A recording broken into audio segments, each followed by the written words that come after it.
That was awesome. So you guys just looked at that video clip, and then you're looking at me, and you're like, that's not that dude.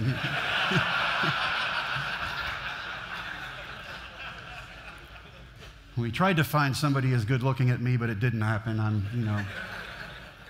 It's kind of close. I'm a little taller, but that's about it. You know, when you have a movie made about yourself, you're forced to look back. And when you write a book to go along with that, you look back at some of the things and decisions you've made in your life, and you go, how am I still alive?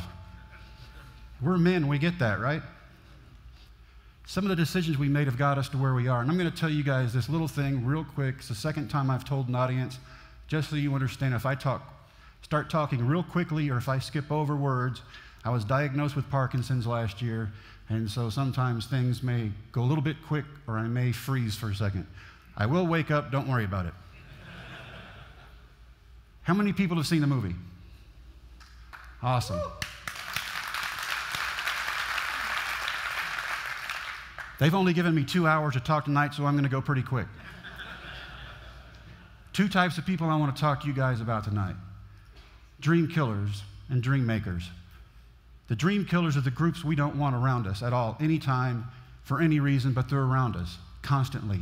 You've got to know what to do with these people. These are the people who want to see you fail. They've either tried to do something in their lives and they failed at it, or they're too afraid to try. So if they can drag you down to their level, they feel better about where they are.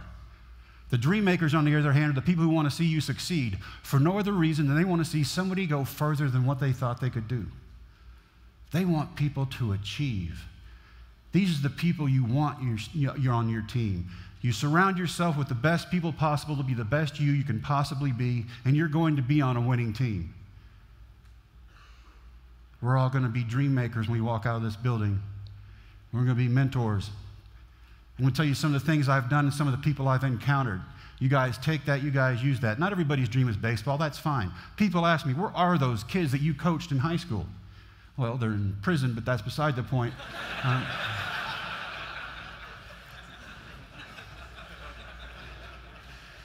The second year at Reagan County, I had 63 kids come out from my baseball team in a 2A school. 62 of those kids worked their way through college and got college degrees. That 63rd kid had not and would not go to college. This March, I got a letter from him on email asking me to come to his college graduation. It was never about baseball, it was about life. And how I know God uses people is He puts perfect people in the right place at the right time. Sometimes He puts bad people in our lives to bring 2 good people together. God knows the plan. We don't. Our job is to live it, not sweat it.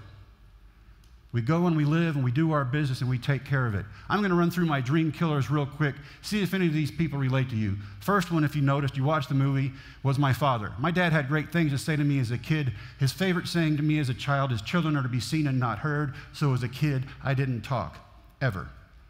Self-preservation. He was a big man. He was in the military. We moved around constantly, and I learned to close my mouth. Now I make a living talking. So after every speech, I call my dad and I say, guess how many people I talked to today?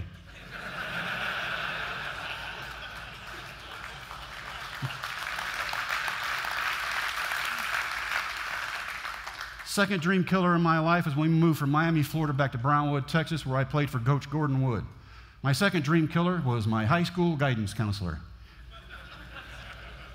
I took those college entrance exams that everybody loves to take, and when the scores came back, my counselor stops me in the hallway, he looks at me, and he goes, Jimmy, what are you going to do with your life? And I said, I'm going to be a baseball player. Everybody knows that. And he said, I hope so. You're too stupid to go to college. Well, thank you for that. And the last I heard, he is no longer a counselor. He no longer worked with kids. He worked in a movie rental store. He's renting the movie about my life to other people.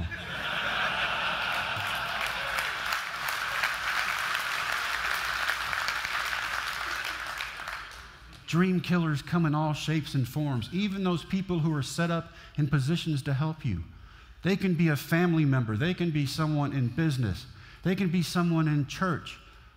Know who you have around you and surround yourself with the best people. We serve and wear a lot of different hats and serve on a lot of different teams. And we want the best people with us all the time so we can give 100% all the time. My third dream killer was my high school football coach. And I'm not going to lie, Coach Wood taught me a lot. We won his last state championship for him.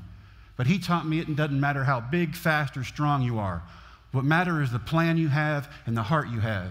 If you have to do anything except crawl off that field after a game, you have not done your job. You have not done what you were supposed to do. There was no question about if you're going to win, it was by how much.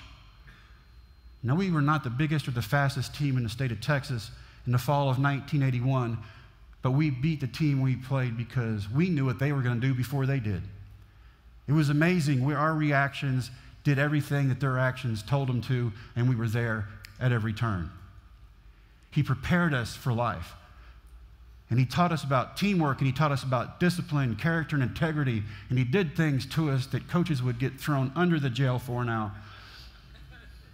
But it made us tough. It made us who we are. Now, this coach meant a lot to me for a long time, but after my counselor talked to me, he became my third dream killer.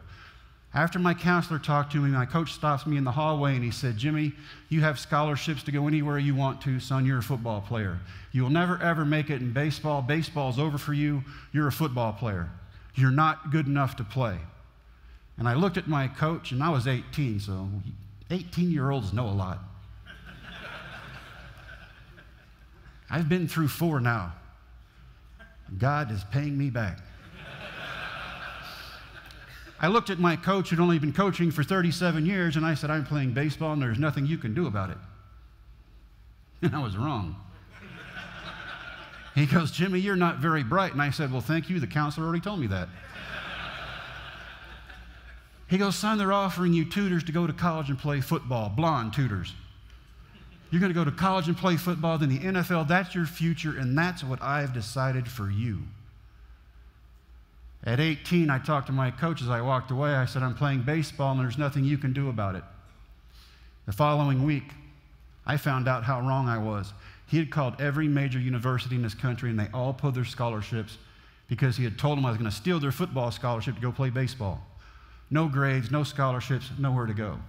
You see, from early on, my dad had these sayings for me, and I carry them with me for a long portion of my life. You're not smart enough. You're not good enough. Why do you even try? You're going to embarrass yourself and everybody else. That dream will never work. You don't have what it takes.